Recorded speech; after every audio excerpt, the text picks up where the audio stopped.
The next round of layoffs at your company is already being planned, not discussed, not considered, planned. Your performance review has nothing to do with whether your name is on that layoff list. You've been operating at work under an old set of rules written for a different economy that no longer exists. That rule: deliver results, stay out of trouble, and your job is safe. Harvard Business Review published a piece in January of this year. What they called it should stop you cold. They didn't call it a correction. They're cutting jobs before they need to. Anticipatory layoffs.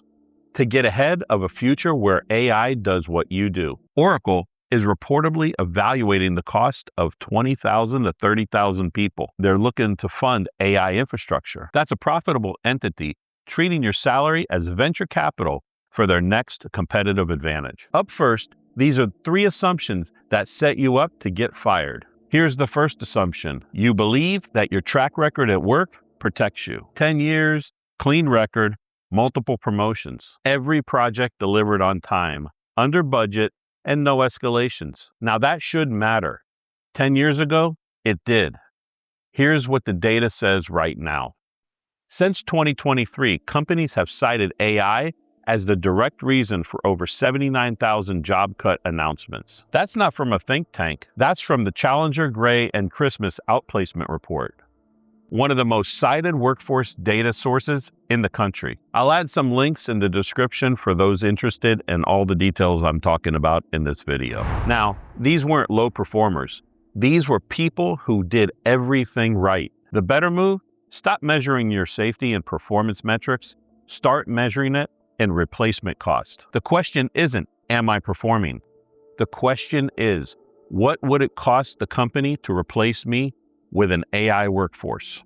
And is that cost going down? If you can't answer that, someone in finance certainly will.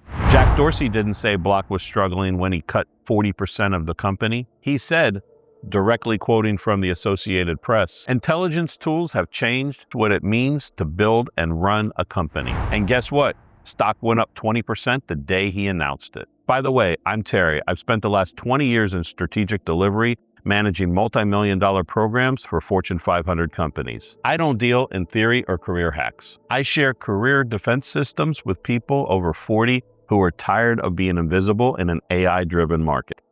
That number, replacement cost, is exactly how you measure your real position. I'll show you how to calculate it before the video ends.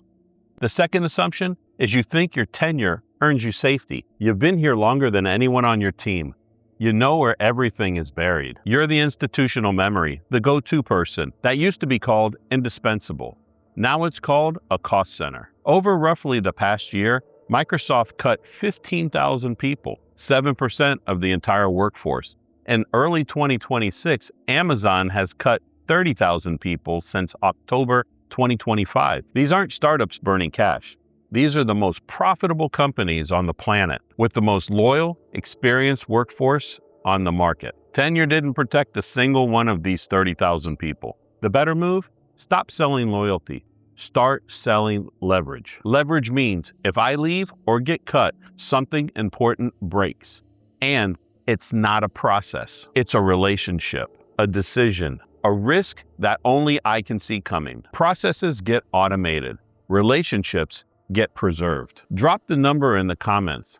How many years have you been at your job? Third assumption, you think there will be a sign, a shift in the manager's tone, a whisper network, something that tips you off before the email hits your inbox. That's not how anticipatory layoffs work. The Harvard Business Review published an analysis just weeks ago in January of 2025. Over 70,000 are preemptive by design. They happen before the financial picture demanded them, which means there's no crisis to read, no emergency tone or defect. The signals are structural. Watch for these. 1.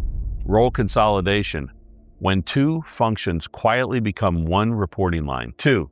Efficiency initiative language appearing in leadership communications.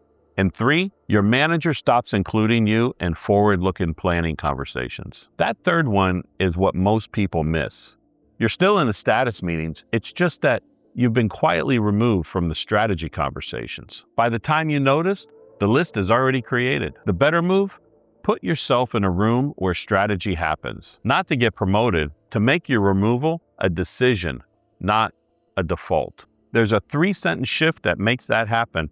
I'll give it to you in Concept 5. Here's what none of your colleagues are willing to say out loud. The safest people in the next round of cuts are the ones that helped decide it. Here's where most career advice goes completely wrong. The standard response to AI disruption: learn AI tools, get certified, prove you can work alongside technology. But that logic has a fatal flaw. If your job security depends on using AI, you are still an executor. And executors are always one automation cycle away from being cut. In 2025, there were over 127,000 US tech layoffs.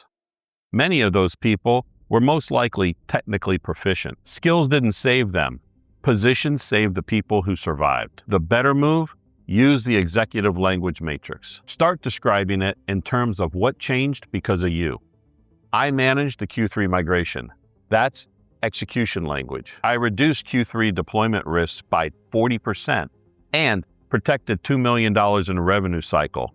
That's strategic level language. One of those gets cut, the other gets kept in the room. If that reframe just hit differently, subscribe. This is what we build here every single week. Last concept.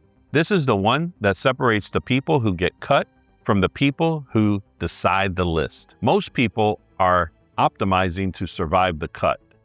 Heads down, delivering, hoping the axe swings somewhere else. That's the wrong game entirely.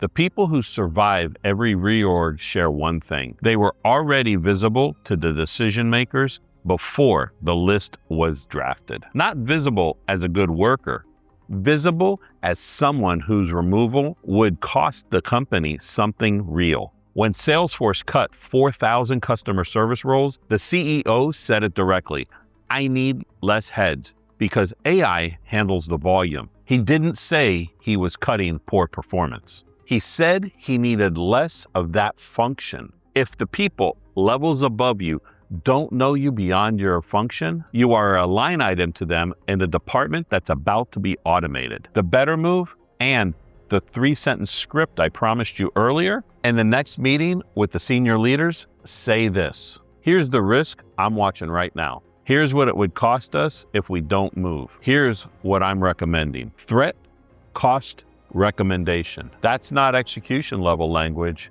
That's how decision makers talk. The math has changed. Your strategy needs to change with it. Stop measuring your job security in performance reviews. Start measuring it in removal cost. The people who survive AI disruption aren't the most skilled people in the room. They're the people the room cannot afford to lose. Subscribe to Miami Cloud if you want a survival guide, not just theory, actual strategies you can start using today. And if you want to know how to make yourself too politically expensive to fire, YouTube has that video right here. I'll see you over there.